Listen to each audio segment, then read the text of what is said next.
La Paeria de Balaguer iniciarà aquest dimecres l'arranjament de diversos trams del passeig de l'estació on hi ha alguna zona de la part central que està enfonsada. S'actuarà concretament en 4 zones, la primera de les quals situada a la part alta del passeig. Són zones, segons han explicat des de la Paeria, en què quan es va fer el passeig no es va posar formigó a sota, per la qual cosa ara algunes parts se'n ressenteixen. Les rajoles actuals se substituiran per rajola blanca, com ja s'ha fet en alguna altra ocasió, perquè de les més antigues ja no se'n troba. Els treballs els durà a terme la brigada municipal i es fan ara en època d'hivern per molestar així el menys possible els negocis de la zona.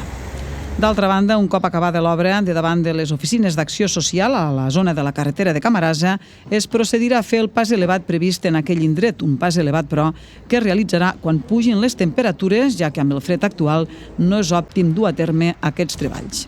Recentment, d'altra banda, s'ha actuat en una part del número 57 de la vorera del carrer Sant Crist, on s'ha hagut de millorar el paviment perquè quan plovia s'entollava i s'havia deteriorat força.